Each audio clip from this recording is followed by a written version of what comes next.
One example of a fundamental attribution error that we see in cults is many cults predict the end of the world, but obviously they get, well, maybe not all of them so far, but in the past, the ones that have predicted dates that have passed have been wrong.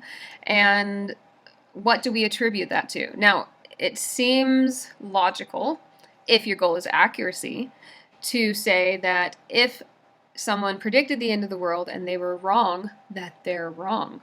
That's the logical thing. But that's if your goal is accuracy.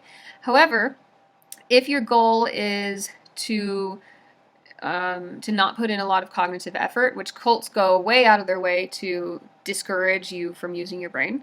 And if your goal is to feel good and to maintain the life that you've created, maybe because you're scared of doing something else or because there's parts of it that you like, then you will not attribute it to the leader being wrong, but you might attribute it to, say, something caused it to be delayed. So many cult leaders will say that the reason why the world didn't end was because everybody kept praying like the leader said to do, and so that prevented the world from ending. So you are attributing it to the wrong thing, a fundamental attribution error, because your goal is not accuracy. Your goal is to maintain this image that you've created because it's too scary to do anything else. All right, so besides the general strategies already that we've talked about for like understanding the social world and using expectations, like in confirmatory ways to confirm what we believe, making dispositional inferences. There's also the shortcuts, the cognitive heuristics that I mentioned before, mental shortcuts that individuals use to make sense of the social world. So the first one is the representativeness heuristic. So representativeness heuristic represents a mental shortcut that people use to classify something as belonging to a certain category to the extent that it's similar to a typical case from that category. The availability heuristic is a mental shortcut that you use to estimate the likelihood of an event by the ease with which instances of that event come to mind. So how likely is it that your child is going to be kidnapped by a stranger? So we are totally phobic in our society right now. Kids aren't allowed outside to play, despite the fact that lack of outdoor play leads to obesity, diabetes, heart disease, depression, suicides. So there's all of these risk factors. But we can easily think of stories we've heard of children being kidnapped by strangers, so we're terrified of it. However, statistics show us that only 100 children a year in our country, of almost 350 million people, 100 children get kidnapped by strangers every year. And of those 100 children, only 3 don't come back alive. Okay, so the availability heuristic when it comes to should I let my child play outdoors is not helping you, right? So it's a shortcut that is giving you bad information.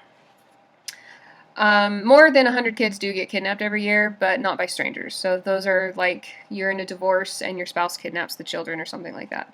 So yeah.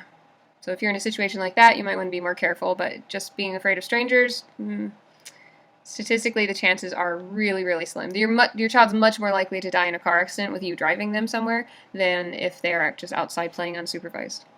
Then we have the anchoring and adjustment heuristic. So using this heuristic, people begin like with a rough estimation of a starting point and then adjust the estimate to take into account like unique characteristics of the present situation. So you anchor somebody and then you adjust their expectation. So this is what the car dealer is doing when he says, what is your limit, or what's your budget, and then what's your limit. So they're anchoring your mind at 20,000, and then they're just adjusting it 3,000. So instead of 23,000, now your brain's saying, oh, it's only 3,000 more.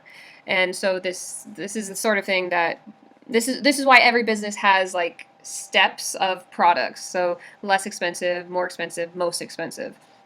So a friend of mine just subscribed to Ipsy, which is like a makeup company, and so it's only $12 and you get this little bag of makeup products. And then they have another stage where it's $30 and then you get like these full size and you get more makeup products.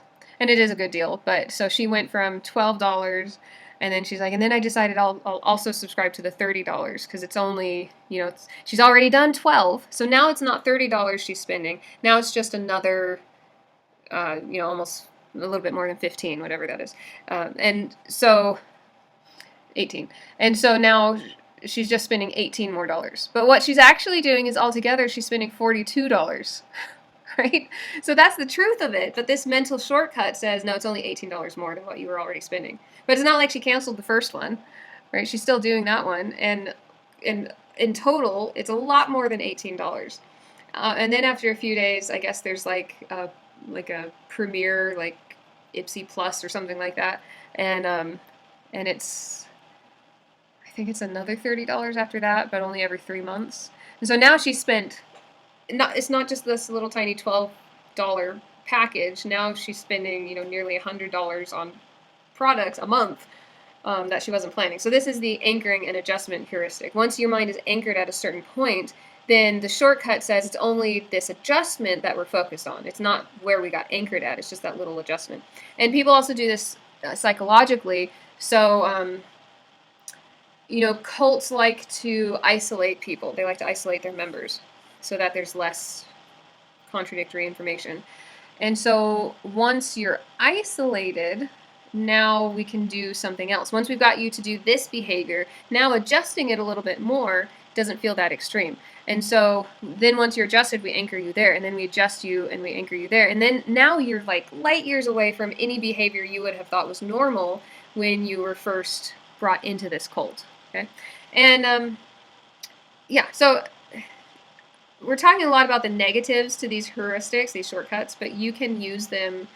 You could also use them in positive ways. So the anchoring and adjustment heuristic is what we use to get people over panic disorders, phobia disorders. So you're afraid of spiders. So, we start with something small like a picture of a spider until you're used to that, and then we adjust. And so we anchor and adjust until we can build up to like an actual spider crawling on your arm and you don't freak out. Okay. So these things can be used for good and bad purposes. And everything in social psychology is like that. All right, so our physiological arousal and circadian rhythms is also part of how we think. It changes the way we think, specifically physiological arousal, and this is not just sexual arousal. Sexual arousal is just one type of arousal. Anger is also an arousal. It's just activation of the body. So arousal causes people to rely on their cognitive shortcuts. And this may be due in part to the fact that arousal can be distracting.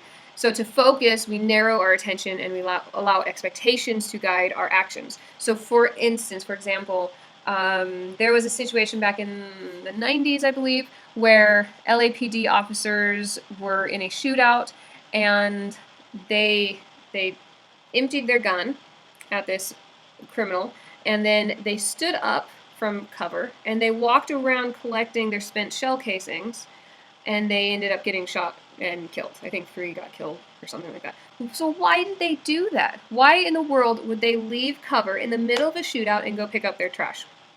And what they found was that that's what they were taught to do at the shooting range. So every time they practice, as soon as you're done emptying your gun, go pick up your spent shell casings because the range is a mess. And so they started this rule to try to keep the range clean.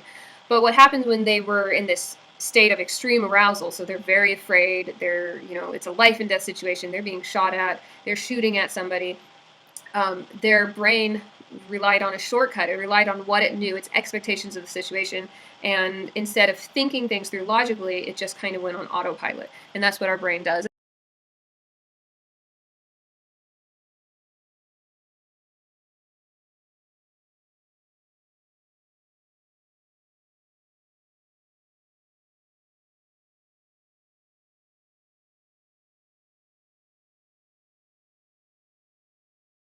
And this is also something cults use in order to get you, is they keep you in this state of heightened arousal. You're afraid, you're exhausted and overworked, oftentimes you're underfed and malnourished, and so your brain can't do anything but rely on a shortcut, and so that's how the cult keeps you there. And the same thing can happen in an abusive situation, an abusive relationship, where they isolate you, they overwork you, you're constantly fighting and you're afraid and so on, so you're just not thinking straight. So when you ask, like, why doesn't she just leave? Or why, who in their right mind would stay in a cult when they're being treated that way? Well, you're not in your right mind. That's the whole idea. Keep you out of your right mind so that you can't make good decisions. Now, the time of day that your circadian rhythm can cause changes in your thinking as well. So as a person's body moves through its circadian rhythm, our attentional resources change as well. So for example, individuals who label themselves as morning people, they are more likely to use cognitive shortcuts at night because they're tired, whereas night owls will be more likely to use these cognitive shortcuts during the day because they feel awake at night, and during the day, especially the morning, they're exhausted, and so their brain is more likely to use those shortcuts. When people are aroused in a good mood, they're more likely to use cognitive shortcuts, which is kind of interesting. Okay, so when you're really excited or whatever, or you're also in a good mood, those shortcuts are more likely to happen. So the personality traits affect it. So there's a personality trait that kind of says that you need structure, you like organization, you like to know what's expected of you. This also influences the degree to which individuals will use these cognitive shortcuts. People who have a high need for structure don't like situations of uncertainty. So they're more likely to use cognitive structures than somebody who has a low need for structure, who's okay with uncertainty. Okay. So a lot of introverts like to have structure, not all of them, but a lot of introverts like to know what's expected of them. It's one of the reasons why introverts don't like making phone calls, because you don't know what the person's going to say, so you don't have time to think of an answer, whereas if they're texting you, you have time to think, maybe delete it and rewrite it or whatever. So people who are like that are more likely to use cognitive shortcuts. Okay.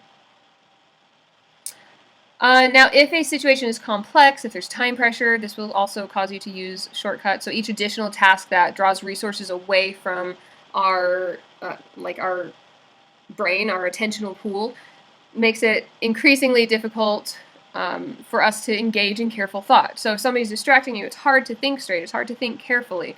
The more cognitively demanding our lives become, the more likely we are to use shortcuts, because we only have so much brain power. We're also increasingly likely to rely on cognitive shortcuts if we are under time pressure. So students under time pressure may be more likely to use shortcuts in completing tasks in areas of their life other than school, because you're spending so much time focusing on the details, you're really giving attention to your schoolwork, you might be taking a lot of cognitive shortcuts in other areas of life. So this is often why college students are, there's a lot of cons that are aimed at college students, and one reason is because most college students are young and maybe they don't have a lot of life experience, but also because you're so tired, you're so overworked, your brain power is so, being pulled away to so many different things.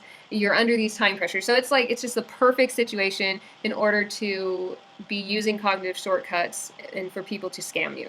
So be aware of that, okay? If you're stressed out, if you're tired, then you're more likely to use a cognitive shortcut and you're more likely to be conned. Now, although we arrive in social situations with a whole host of cognitive shortcuts at the ready, we don't always use them.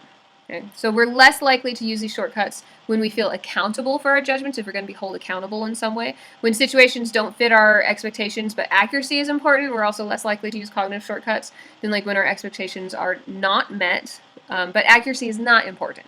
So really the whole thing is, what is your attitude towards being accurate? Do you believe that being accurate is right? Do you want to have the right information? Are you willing to accept a contradiction of your accuracy? Do you feel like that if you're wrong, then it destroys who you are as a person, it destroys your self-image? So is your self-image someone who has to be right all the time? Because if you have to be right all the time, then you're not going to accept information that says you're wrong. And you'll just twist it into whatever form is needed in order to prove that you are right. And that is a dangerous situation to be in. So really, you want your self-image to be a person who is willing to accept contradictory information, a person who's willing to change their mind, a person who's willing to be disproved, and that's okay. Because really, that's what a smart, healthy person is. Okay, so that's how you need to view yourself. You don't always need to be right. It's okay to be wrong. It's okay to be contradicted. And then you're much more likely to acknowledge and accept contradictory information and to see when somebody is scamming you. If you always have to be right, then you're the type of person who will get scammed.